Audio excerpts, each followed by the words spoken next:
So let's flush the preamble and get straight to the introductions. Supreme Executive Council. Ridiculous monstrosities like this, or this, or this, or this. Well, okay, we could actually do that all day. Supreme Executive Council. I haven't read any American history past 1799, so I assume it still is. What's that? Trail of what? Oh no.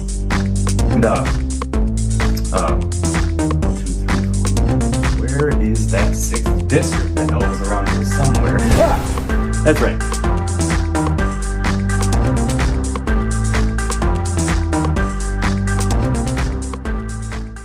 October 24th, 1791, Independence Hall, Philadelphia, Pennsylvania, the very first day of the first session of the Second Congress.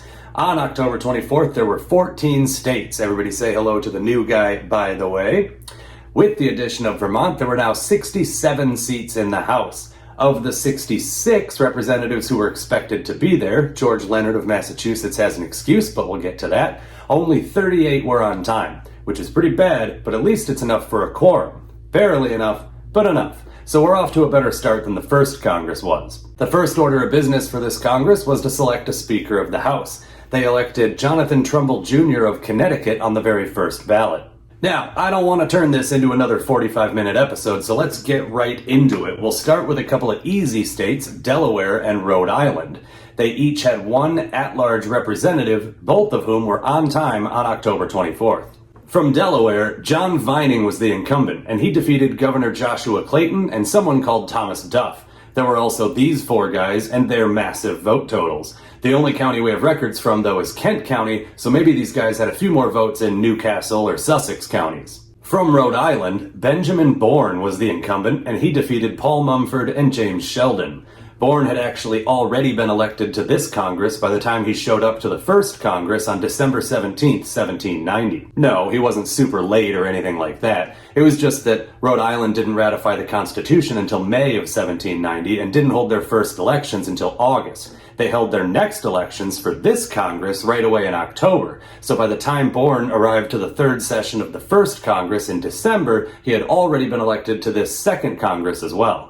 On to New Hampshire, which had 3 at-large representatives, all 3 of whom were there on time on October 24th. The re-elected incumbents were Nicholas Gilman and Samuel Livermore. Along with the new guy, who we'll get to in a second, they defeated former Representative Abiel Foster, as well as future Representatives John Samuel Sherburne and James Sheaf. Livermore was the only person actually elected on that ballot, though, since he was the only one to get a majority. Gilman and the new guy were elected in a second election held a couple months later. Speaking of the new guy, he was Jeremiah Smith, a 31-year-old lawyer from Peterborough. Before Congress, Smith had been Peterborough's town clerk and its surveyor of highways. From there, he moved up to the state level, serving in the New Hampshire House of Representatives. According to an 1845 biography written by John Morrison, when Jeremiah Smith was just 3 years old, he fell into a well and had to be rescued by being pulled up in the water bucket. Over to Connecticut now, which had 5 at-large representatives, all 5 of whom were on time, which is actually pretty impressive, considering that the road to get to this point was a little bumpy. Connecticut held its elections for this Congress on September 20th, 1790. 5 guys were elected. So far, so good.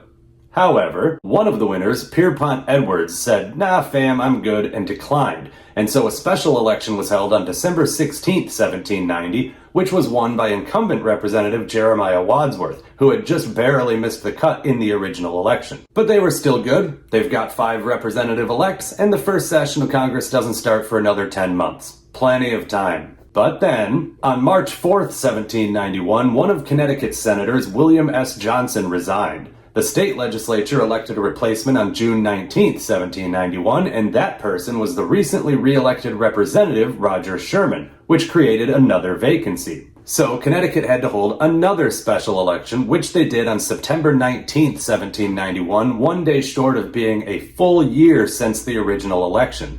This time the winner was Amasa Learned, who had finished 8th in the original election and 2nd in the first special election. So there were 3 re-elected incumbents, Jonathan Sturgis, Jonathan Trumbull Jr., and Jeremiah Wadsworth.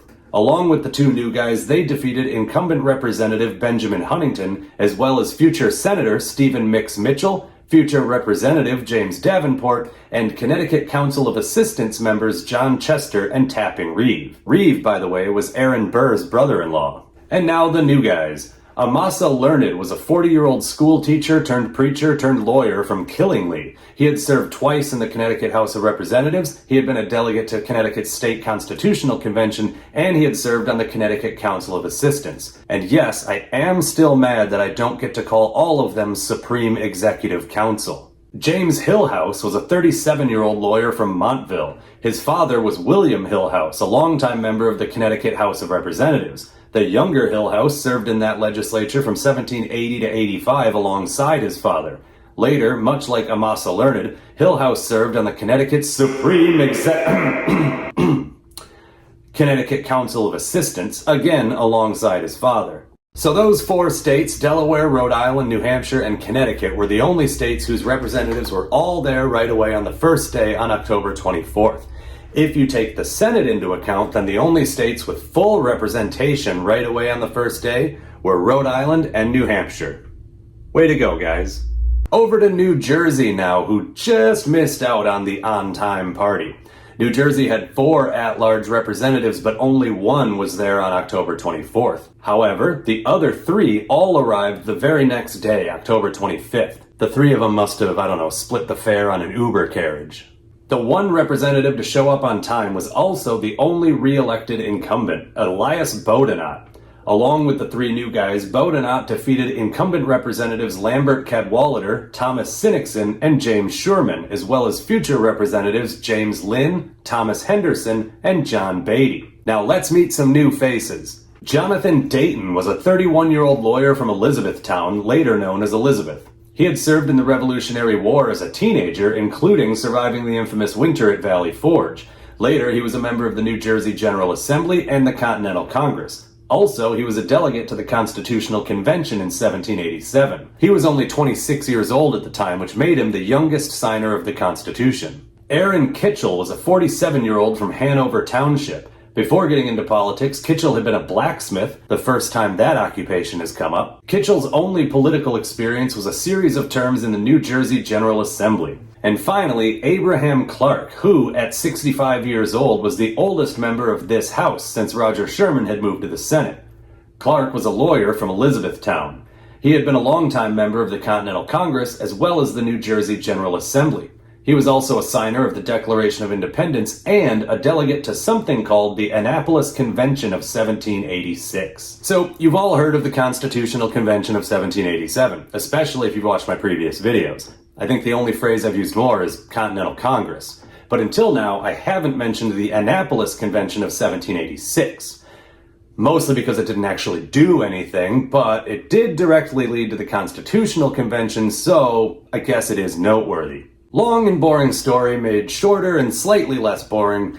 After 9 years of operating under the Articles of Confederation, the states were beginning to think that the central government was possibly too weak. They didn't want it to be super powerful, but they needed some sort of federal standard to regulate trade and commerce between the states. This will be hard to believe, but a bunch of independent states, which, at the time were really more like little independent countries, were having some trouble coming to agreements themselves. So, in September of 1786, they held a convention in Annapolis, Maryland. Only 12 delegates showed up, representing 5 states. Now, in fairness, 4 other states did send delegates, they just didn't get there on time, and 4 other states didn't send anybody at all. Since only 5 states were represented, nothing could be done. But the 12 delegates who were there realized that their problems extended beyond the intricacies of interstate trade policy. They realized that they didn't just need a federal standard for that, but a federal standard for, lots of things. Now they realized that what they needed was to overhaul the entire Articles of Confederation to make the central government more effective. Somebody just needed to actually suggest it out loud. And according to James Madison, in a letter he wrote to Noah Webster in 1804, it was Abraham Clark who formally motioned to call for a new convention to be held the following spring in Philadelphia to address the problems with the Articles of Confederation. This, of course, ended up being the Constitutional Convention. So with the end of New Jersey, that's also the end of at-large representatives. Every state beyond this point had district representatives. On October 26, 1791, the Massachusetts delegation was completed. Or as completed as it could have been under the circumstances. See, Massachusetts had 8 congressional districts, but one of them, the 6th, was having a little trouble electing their representative. Massachusetts was one of those states that required winners to get a majority of votes, not just the most, and that was proving difficult. So right now, there is no representative for this district, and there won't be one until the next session. So for now, let's meet the 7 representatives who were present for the first session. First up, the 5 re-elected incumbents. In the 1st district, Fisher Ames defeated state senators Benjamin Austin and Thomas Dawes. In the 2nd district, Benjamin Goodhue defeated future Representative Samuel Holton, and defeated him pretty handily too. In the 3rd district, Elbridge Gerry defeated founding father and former president of the Continental Congress Nathaniel Gorham. In the 4th district, Theodore Sedgwick defeated future Representative Samuel Lyman, and in the 8th district, there you are, 4 ballots were required before George Thatcher defeated State Court Judge William Lithgow and State Senator Nathaniel Wells. Fun fact, if Lithgow had won, then he would have taken over Roger Sherman's spot as the oldest member of the 2nd Congress. Dude was 76. Also, that 4th vote took place on April 4th, 1791, a month after the official start date of the 2nd Congress. However, once Thatcher arrived in Philadelphia and got sworn in, his term retroactively started on March 4th. So, as an incumbent, his official congressional service continues uninterrupted from the first Congress. Just in case you were worried about that sort of thing. Now let's meet the new guys. In the 5th district, Sheardishab Bourne defeated State Senator Joshua Thomas, future State Senator Thomas Davis, and former Speaker of the Massachusetts House of Representatives James Warren in an open election, meaning the incumbent wasn't running. The incumbent representative had been George Partridge. All the major sources say that Partridge resigned during the first Congress, but I call bullshit on that. Now, I covered this in the first episode, but it was pretty far into a 45-minute video, so nobody saw it. Watch this. There was 1 death and no resignations. Not a single one. Oh, right. See, I did find a mystery in my research. George Partridge of Massachusetts is listed as the first congressman to resign from office, which he did on August 14, 1790, just after the 2nd session ended. At least, that's according to the Biographical Directory of the United States Congress, which is run by actual historians working for the actual United States Congress. So, naturally, that's what it says on his Wikipedia page, and on the First Congress Wikipedia page, and on the election results Wikipedia page, and so that's what it says in my research notes. But wait, Massachusetts didn't elect anyone to replace him?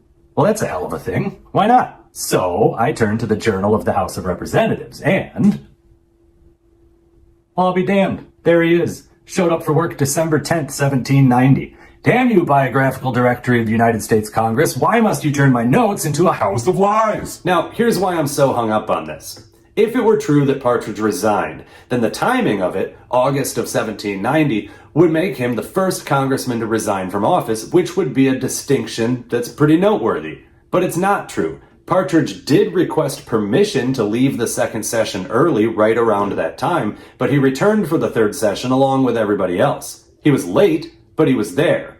So it's not true. Okay, I'm gonna move on now. Stop living in the past.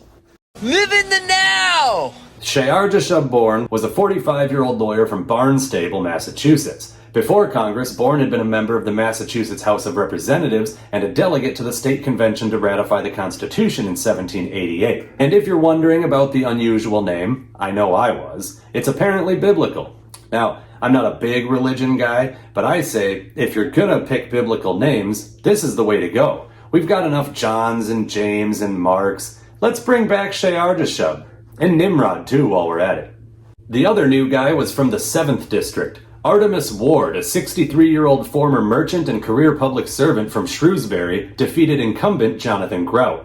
Ward actually lost the first election, but since no one got a majority, it went to a second ballot, which he won. Long before Congress, Ward had been a township assessor for Worcester County, a justice of the peace, and a member of the Massachusetts Provincial Assembly from 1752 until it was dissolved by the royal governor in 1774 amidst that whole rebellion thing. He alternated his legislative terms with militia service, fighting in the French and Indian War, and later the Revolutionary War. Ward was commissioned a major general and continued to alternate his army work with legislative work. He was a state court judge, a member of the Continental Congress, and a member of the Massachusetts State House of Representatives. He was later elected Speaker of that House in 1786. And that just leaves the 6th District, the one with no representative yet. Most recently, in September, a 6th election had been held, still with no winner.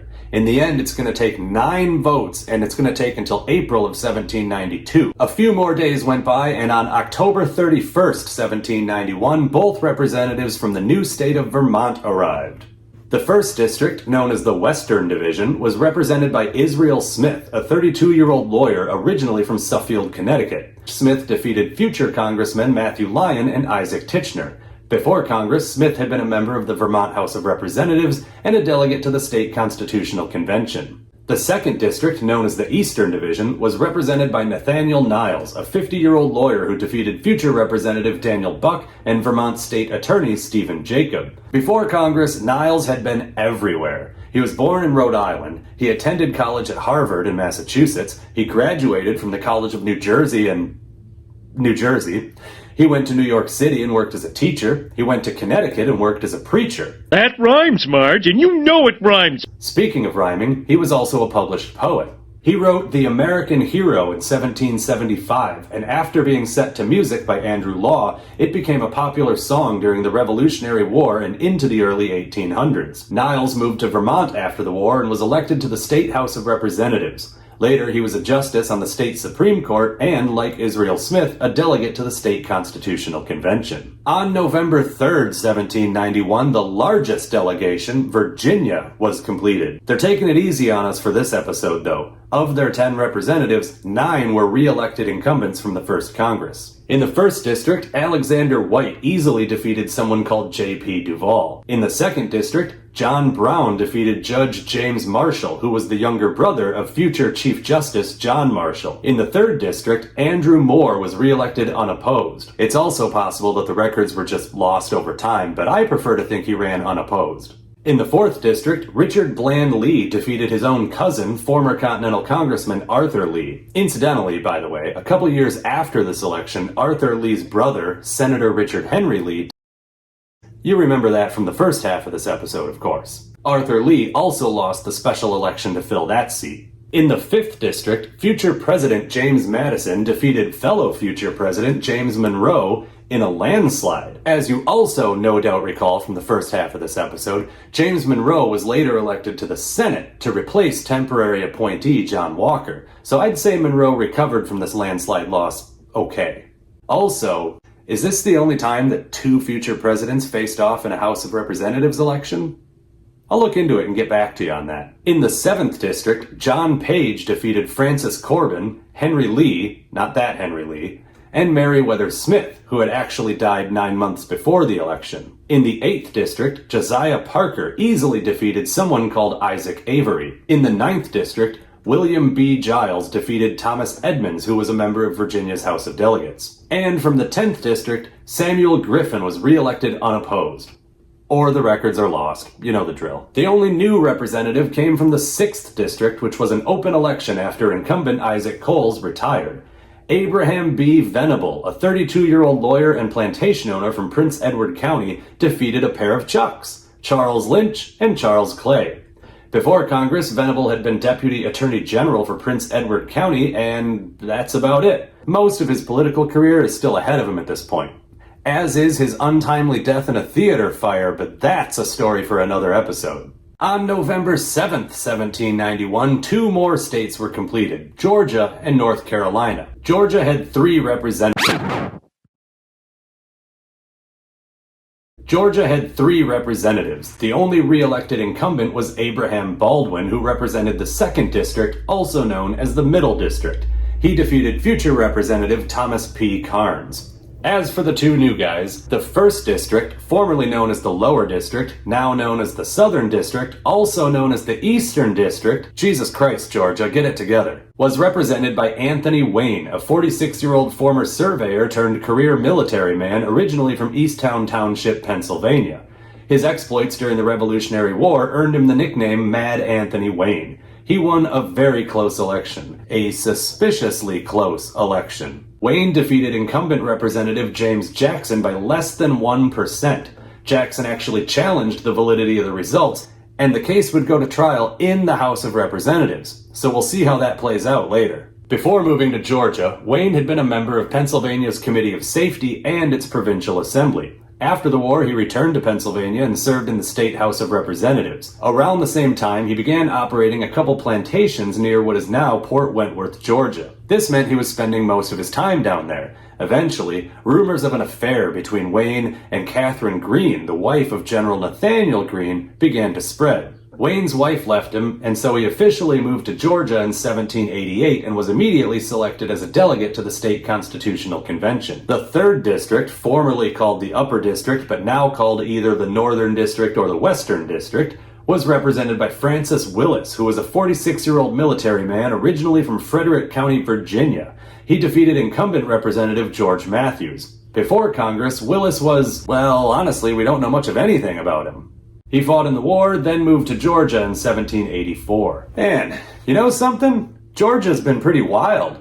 Back in the first episode, I made a comment about how South Carolina had the most bonkers set of representatives, but I think Georgia might just have them beat. I mean, in these first 2 Congresses alone, they've had 7 congressmen. None of them have been actually from Georgia originally, and 5 of them have had crazy stories. Senator William Few had been part of a bloody insurrection that resulted in his brother's hanging. Senator James Gunn had challenged General Nathaniel Greene to a duel and regularly attacked Representative James Jackson in newspapers. Representative James Jackson had killed the acting governor of Georgia in a duel. Representative Anthony Wayne may or may not have had an affair with General Nathaniel Greene's wife, and also, spoiler alert, committed electoral fraud and lost his seat in the House, but I mean, we'll get there. And Representative George Matthews later led a militia to try and take control of Spanish Florida on behalf of President Madison, and then when Madison said, no, I didn't want him to do that, Matthews got so angry he started heading up to Washington, D.C., vowing to blow them all up, but died of malaria en route. On his birthday. Man, Georgia. North Carolina did some redistricting coming into this Congress. Now, typically, redistricting is done based on census results, so you see the new districts go into effect in years ending in a 3, 1793, 1803, 1813, etc., and so forth. However, states are allowed to redistrict anytime they want to, and in the case of North Carolina here, they had lost their entire district when that land became part of the Southwest Territory in 1790, but based on their population, they were still entitled to 5 representatives, so they rearranged some district lines to make sure they still had 5 districts. And from those 5 districts, there were 3 re-elected incumbents. In the 1st district, also known as the Yadkin Division, John Steele defeated Joseph McDowell. Steele was the youngest member of the 1st Congress and the youngest member of the 2nd Congress as well. In the 3rd district, which had no nickname apparently, John Baptista Ashe was re-elected unopposed.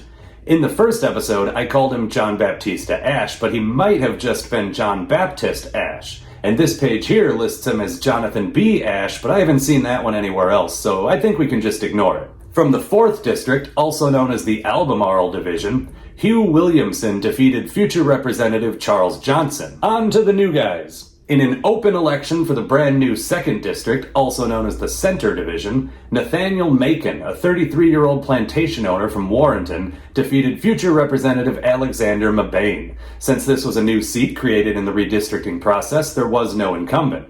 Before Congress, Macon had been a member of the North Carolina State Senate, but that's about it. Most of his career is still ahead of him at this point, and it's quite a career. Get used to hearing the name Nathaniel Macon because he's going to spend the next 37 years in Congress. And finally, in the 5th District, also known as the Cape Fear Division, William B. Grove, a 27-year-old lawyer and banker from Fayetteville, defeated incumbent Representative Timothy Bloodworth. Before Congress, Grove had been elected to multiple terms in the North Carolina House of Commons and was a delegate to the state constitutional convention. On November 9th, 1791, South Carolina's 5th and final representative arrived.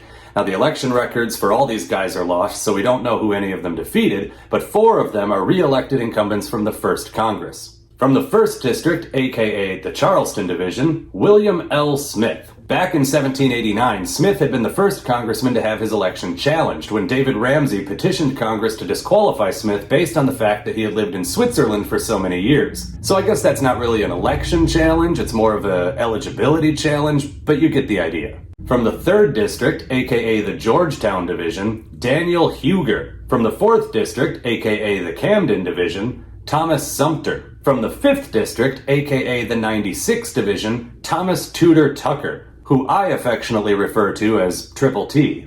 The one new guy in the group came from the 2nd District, aka the Beaufort Division.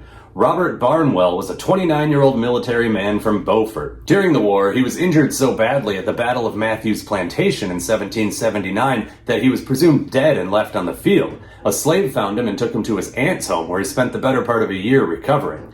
Naturally, once he was healthy, his first order of business was to rejoin the army. Unfortunately, his first action back was at Charleston, where the British captured General Benjamin Lincoln's entire army. He spent the next entire year of his life on a British prison ship called Packhorse. After surviving what I'm sure was a nightmare of an ordeal, prison ships were notoriously awful, he was finally released as part of a prisoner exchange in June of 1781. Naturally, his first decision was to rejoin the army. Fortunately, this time he escaped the rest of the war unscathed. After the war, Barnwell was a member of the South Carolina House of Representatives and the Continental Congress, as well as a delegate to the State Constitutional Convention. On November 17, 1791, 2 more states' final representatives arrived, Pennsylvania and New York. Pennsylvania had been an at-large state in the first Congress, but switched to a district system for this Congress. First up, the incumbents. In the 1st District, Thomas Fitzsimmons easily defeated someone called Charles Thompson. In the 2nd District, Frederick Muhlenberg defeated someone called Amos Gregg. This could have been a more competitive election, though. After switching from at-large to district representation, 3 of the incumbent representatives now lived in this new 2nd District, setting up a potential triple threat match for re-election. But instead of running, George Clymer and Henry Wynkoop both retired, clearing the way for Muhlenberg, who had been the Speaker of the House in the first Congress, to win easily. In the 4th District, Daniel Heister was re-elected without opposition. In the 7th District, Thomas Hartley defeated future Representative William Irvine. On to the 4 new guys. In the 3rd District, Israel Jacobs, a 65-year-old farmer from Providence Township, defeated incumbent Peter Muhlenberg, the brother of Frederick Muhlenberg. Jacobs had been a member of Pennsylvania's Provincial Assembly, but the rest of his before Congress life was spent farming. None of the incumbents lived in what was now the 5th and 6th districts, so these were open elections. The 5th district was won by John W. Katera, who seems to have run unopposed. Katera was a 38 or 39-year-old lawyer from Blue Ball, Pennsylvania, and he had no prior political experience. All he did before Congress was practice law. In the 6th District, Andrew Gregg defeated former State Representative James McLean, a pair of unknowns called John Allison and Thomas Johnston, and future Congressman William Montgomery. Gregg was a 36-year-old farmer and merchant from Carlisle. He had served in the Delaware militia during the war, and for a few years he was a tutor at the Academy and College of Philadelphia. Like Katera, Gregg had no prior political experience. And finally, in the 8th District, incumbent Representative Thomas Scott retired, leading to another open election. William Findley defeated future Representative John Woods. Findley was a 49 or 50-year-old weaver, another new occupation, who was originally from Ulster, Ireland. He moved to Pennsylvania at the age of 22 and eventually settled in Cumberland County. When the war started, he served on Cumberland County's Committee of Observation, and after the war, he relocated to Westmoreland County and entered local politics. In 1783, he was elected to the Council of Censors. Wait, what the hell is the Council of Censors? Okay, so Pennsylvania created this Council of Censors in their 1776 state constitution. Basically, it worked like this. Every 7 years, a board of officials would be elected to serve a 1-year term auditing, for lack of a better word, the actions of the state government. They had the power to censure, to order impeachments, and to make recommendations to the legislature vis-a-vis the constitutionality of any new laws.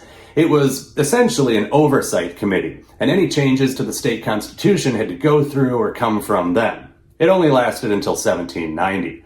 So far as I can tell, the only other state to do anything like this was Vermont in 1777. Their Council of Censors, however, lasted all the way till 1870. That's what I like about this job. You learn stuff. Where was I now? Oh, right. So William Findley served his year on the Council of Censors. From there, he was elected to the General Assembly, then to the Pennsylvania Supreme Executive Council, and most recently to the State House of Representatives. He had also been a delegate to the State Constitutional Convention in 1788, where he was a vocal opponent of ratifying the new United States Constitution. New York had 6 districts and 3 incumbents. In the 2nd district, John Lawrence defeated former Continental Congressman Melancton Smith. In the 3rd district, Egbert Benson defeated future Congressman Theodorus Bailey, and in the 5th district, Peter Sylvester defeated former State Assemblyman John Livingston. On to the new guys. In the 6th district, James Gordon defeated the incumbent Jeremiah Van Rensselaer. Gordon was a 51-year-old merchant originally from Gilead, Ireland. He moved to Schenectady, New York, one of my favorite city names to say, at the age of 19. He fought in the Revolution while also serving as a member of the New York State Assembly. After being captured by the British, he spent 3 years as a prisoner of war in Quebec before escaping. Later, he married a woman named Mary Ball, not George Washington's mother, and rejoined the state assembly. In the 1st district, James Townsend defeated the incumbent William Floyd, as well as Council of Appointments member John Vanderbilt, future Representative Thomas Treadwell, and State Senator Ezra, well, we'll just call him Ezra. Now, you may be wondering why Townsend's silhouette doesn't have his name on it like everyone else's, and you're right to wonder that. Means you've been paying attention. His silhouette has no name because he never started his term. Townsend died a month after the election. A special election was held in April of 1791, literally a full year later, and this was won by Thomas Treadwell. He defeated John Vanderbilt, our friend Ezra, a couple unknowns called Henry Peters and Isaac Ledyard, and former state assemblyman Stephen Carman.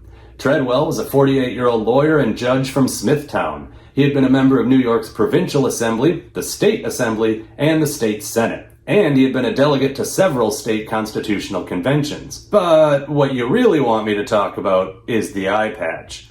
Now, I wish I could tell you some cool story about how he lost his eye in a Revolutionary War battle or in some kind of bar fight, but unfortunately, real life is always much more mundane. He was riding his horse at night sometime in the late 1770s, and a low branch literally pierced his eye, blinding him on that side. But hey, silver lining, he does have easily the coolest portrait in the entire Second Congress. So there's that. And finally, in the 4th district, Cornelius C. Schoonmaker defeated incumbent Representative John Hathorne and future Representative Peter Van Gasbeck. Schoonmaker was a 46-year-old farmer and surveyor from Ulster County, New York. Before Congress, he had spent 13 years in the New York State Assembly. And in case Cornelius C. Schoonmaker wasn't already on your short list for best name in the Second Congress, the C stood for Corneliuson. Cornelius Corneliuson Schoonmaker. Back to back, the best portrait and the best name. Way to go, New York. And finally, our 14th state, Maryland. As usual, the incumbents first. Wait, did I say incumbents, plural? I meant incumbent, singular.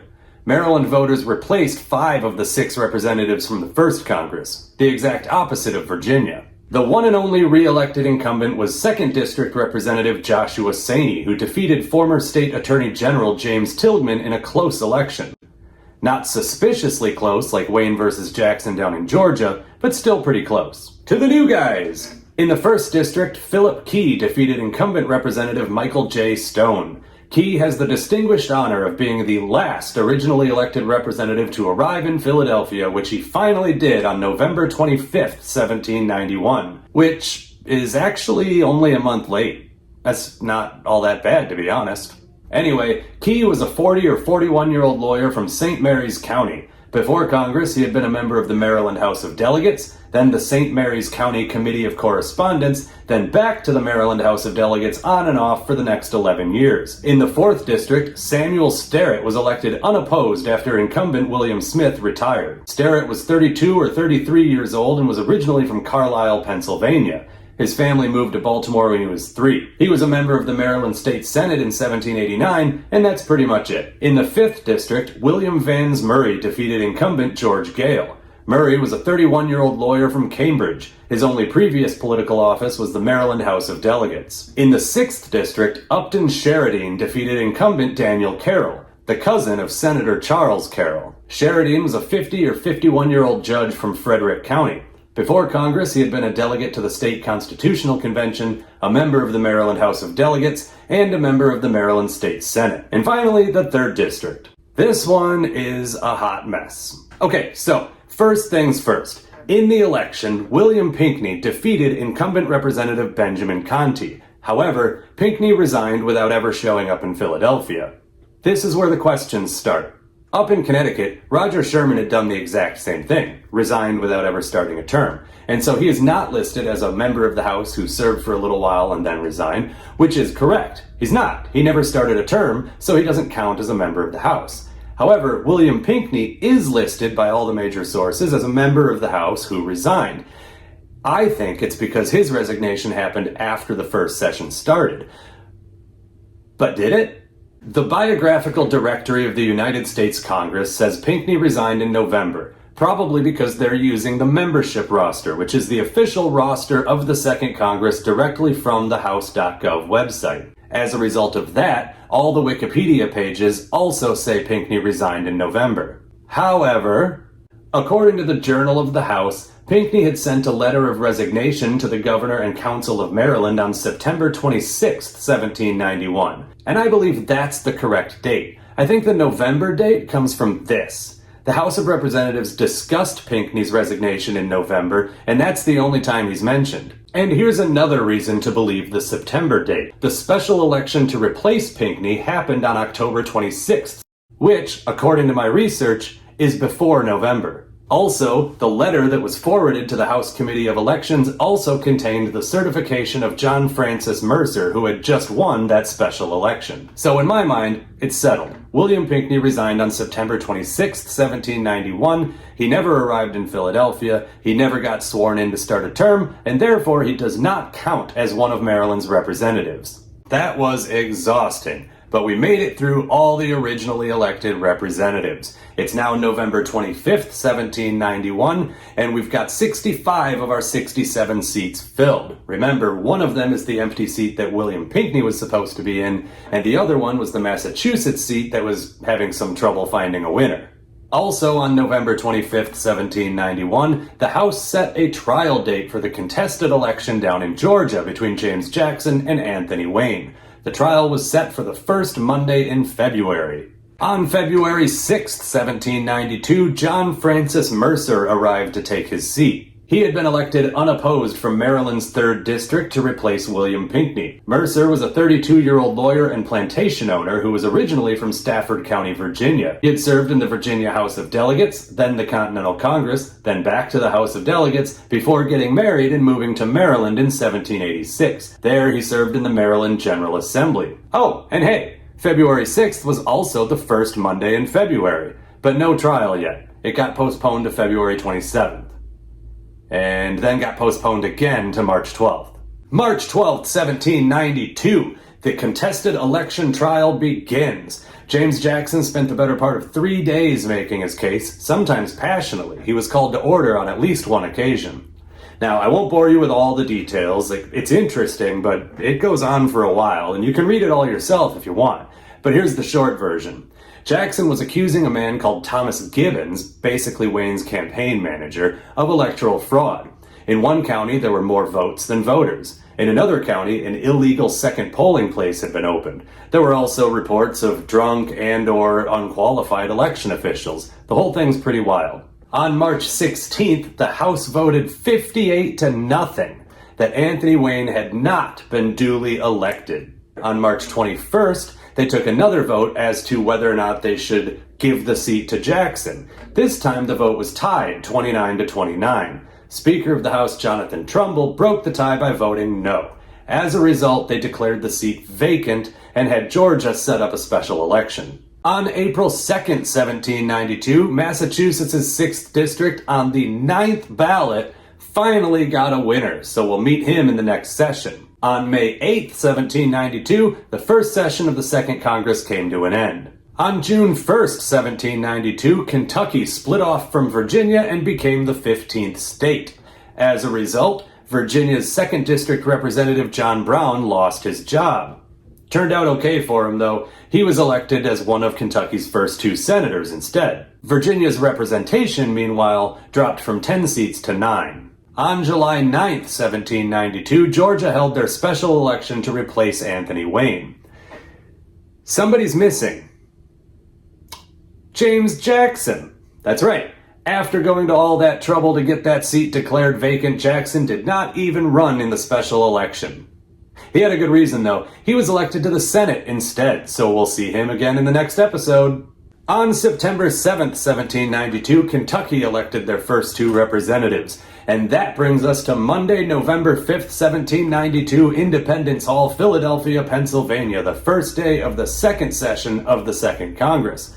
We'll have 4 new arrivals joining us this time around. The 2 new guys from Kentucky, the late winner in Massachusetts, and the winner of the special election down in Georgia. None of them were on time, but they all arrived within the first few weeks. On November 8th and 9th, the 2 Kentucky representatives arrived. The first was Alexander D. Orr from the Northern District. Orr was a 31-year-old plantation owner who was originally from Alexandria, Virginia, and had moved to what would later become Bourbon County, Kentucky in 1782. Before Congress, he had been a member of the Virginia House of Delegates and the Virginia State Senate. He was also a nephew of the late Senator William Grayson, who, as you no doubt recall from the first episode, died during the first Congress. The second Kentucky representative was Christopher Greenup from the Southern District. Greenup was a 41 or 42-year-old lawyer originally from Fairfax County, Virginia. He had moved to what would later become Lincoln County, Kentucky in 1781 and immediately became an active promoter of the movement to make Kentucky a state. It was his primary goal during his single term in the Virginia House of Delegates, and he also took part in several Kentucky statehood conventions. So when Kentucky finally achieved statehood, Greenup was a logical candidate for the House of Representatives. Sometime before November 21st, George Leonard arrived from Massachusetts. His actual arrival is somehow not recorded in the Journal of the House.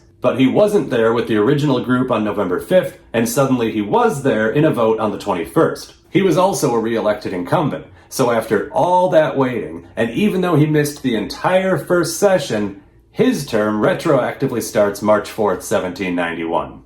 And his congressional service continues uninterrupted from the first to the second Congress. On November 22nd, 1792, John Millage arrived to take the vacant Georgia seat. Millage was a 34 or 35-year-old lawyer from, holy shit, Savannah! Georgia finally elected somebody who was from Georgia!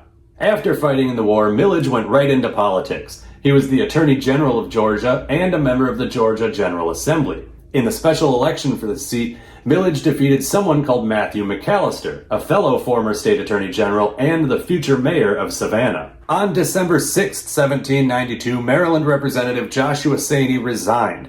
He had been appointed Chief Justice of Maryland's 3rd District Court. In the special election in January, William Hindman defeated someone called Thomas Whittington. Hindman arrived in Philadelphia on January 30th, 1793. He was actually already the representative-elect for this seat for the next Congress. Before his resignation, Joshua Saney had been planning to retire, and so he didn't run for re-election. William Hindman won that open election in October, and after Saney's resignation in December, Hindman also won the special election to finish the current term. Hindman was a 49-year-old lawyer from Dorchester County who had been a member of the Maryland State Senate, the Continental Congress, and the state's Executive Council.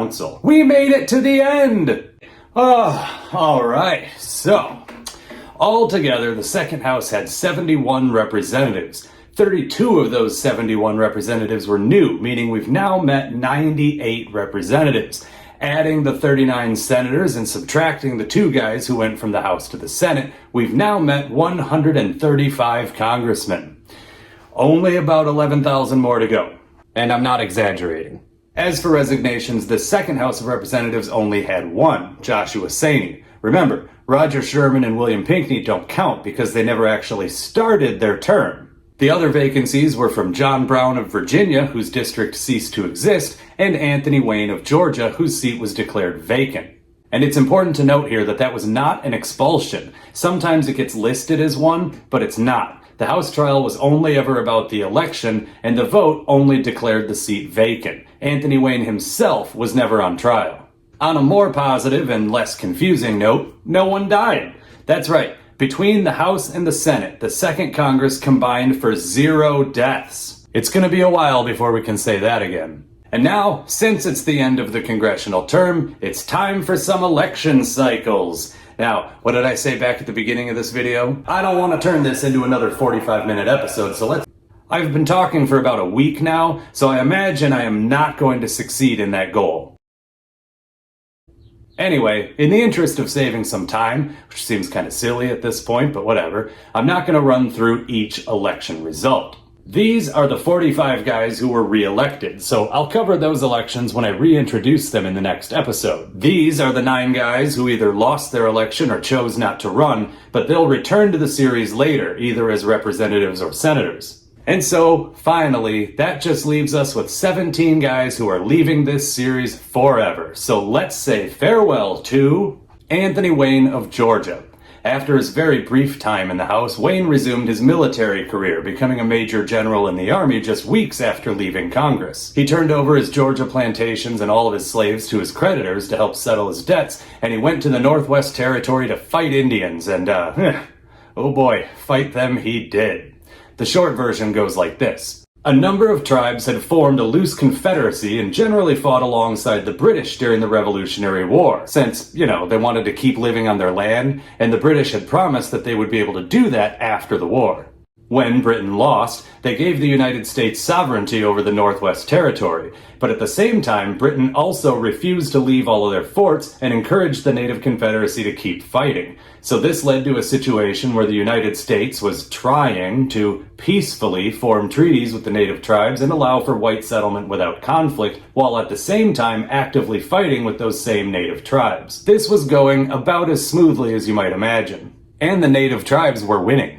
Enter the newly minted Major General Mad Anthony Wayne. He spent 2 years assembling and training a huge army and marched them out to what would eventually become Ohio and Indiana, building a series of forts along the way. Ultimately, his victory at the Battle of Fallen Timbers on August 20th, 1794, turned the tide in the Americans' favor. Wayne followed this up with a scorched earth campaign, destroying Native Americans' entire villages and food stores en route to the Miami tribe's former capital of Kikionga, which was still in ruins from an earlier battle back in 1790.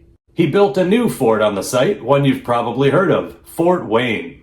Almost a year later, in August of 1795, the Treaty of Greenville was signed, formally ending the war. Most of the Northwest Territory was ceded to the United States, except for a section in the middle, which Wayne promised would remain Native American land forever, hence the name Indiana. How's that working out? Unsurprisingly, sporadic fighting continued anyway for years, and there was always more conflict as more white settlers moved into the areas, eventually pushing out the vast majority of the native tribes within a few decades. In fact, this whole business was really the starting point for the idea that would eventually become Manifest Destiny. Gross.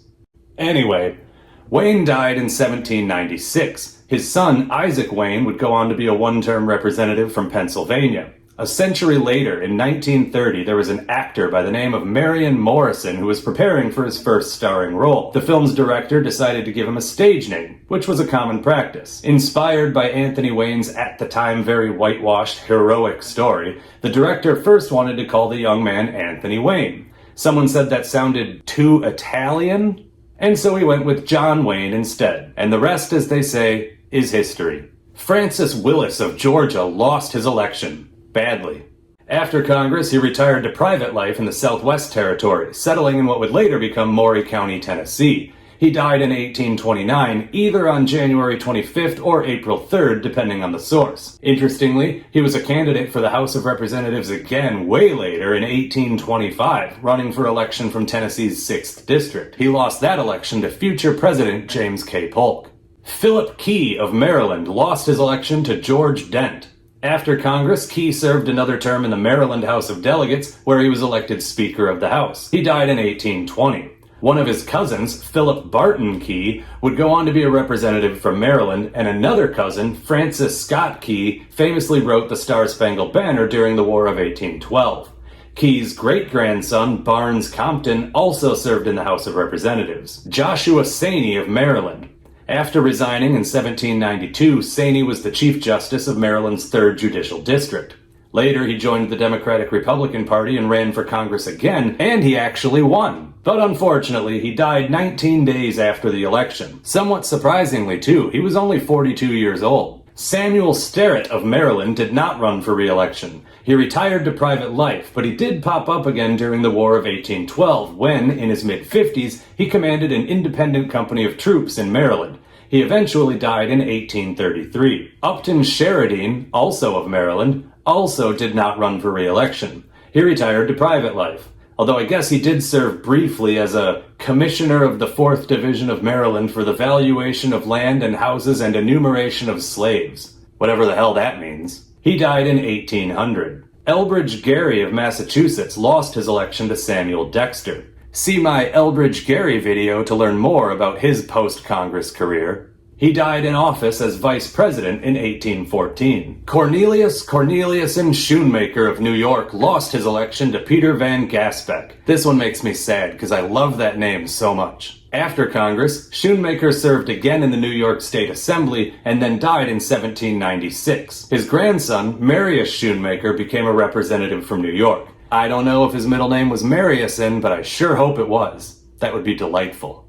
Peter Sylvester of New York did not run for re-election. After Congress, he returned to state-level politics, serving in the New York State Senate and the State Assembly before finally retiring. He died in 1808.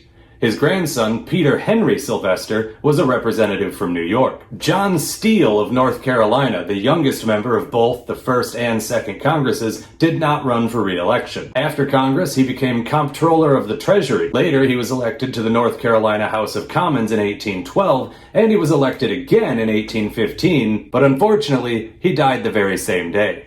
John Baptista Ashe of North Carolina lost his election to Thomas Blunt. 9 years later, Ashe was elected governor of North Carolina, but died before he could take office. His nephew, also called John Baptista Ashe, became a representative from Tennessee. Hugh Williamson of North Carolina did not run for re-election. He retired from public life and moved to New York City, where he ultimately died in 1819. Israel Jacobs of Pennsylvania lost his election. Pennsylvania switched back to an at-large system for the next Congress and increased the size of their representation from 8 to 13 representatives, and somehow Jacobs still managed to finish 20th out of 35 men who received votes.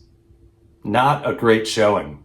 After Congress, he retired to private life and died not long after in 1796. Robert Barnwell of South Carolina did not run for re-election. He returned to state-level politics instead. He was elected to the South Carolina House of Representatives, serving as its Speaker from 1794 to 1797.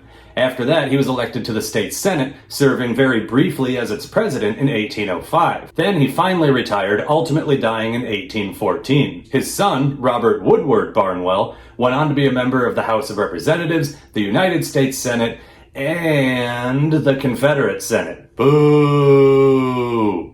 Daniel Huger of South Carolina did not run for re-election. He retired from public life and died in 1799. His son, Daniel Elliott Huger, and his nephew, Benjamin Huger, both went on to be congressmen. Thomas Tudor Tucker of South Carolina, one of my favorites. So long, Triple T. When South Carolina redistricted for the next Congress, Tucker was now in the same district as the much more popular William Smith, who won the election pretty easily. After Congress, Tucker retired briefly, but in 1801, President Jefferson appointed him United States Treasurer. I should note here that this is not the same thing as Secretary of the Treasury. The Treasurer is third in command, so to speak, underneath the Secretary themselves and the Deputy Secretary. If you'll allow me some brief alliteration, Thomas Tudor Tucker took to the task tremendously. He served in this role from his appointment in 1801 all the way until he died in 1828. His nephews, Henry St. George Tucker and George Tucker, both became representatives from Virginia. And finally, Alexander White of Virginia, the only Virginia representative who wasn't re-elected. So that's twice in a row now that Virginia has re-elected all but one of its incumbents. White lost his election to Robert Rutherford and then retired from public life.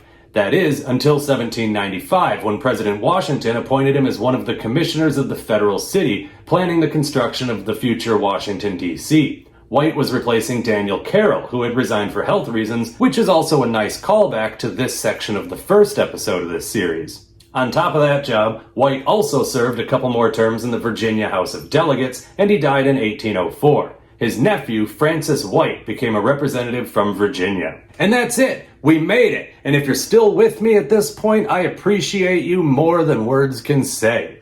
Anyway, like the video, subscribe, leave a comment, tell your friends about it, blah, blah, blah, blah, blah. At this point, you're probably not even watching. I mean, I don't even watch people's outros, so I can't blame you. Anyway, I have been the Congressman. I will see you next time.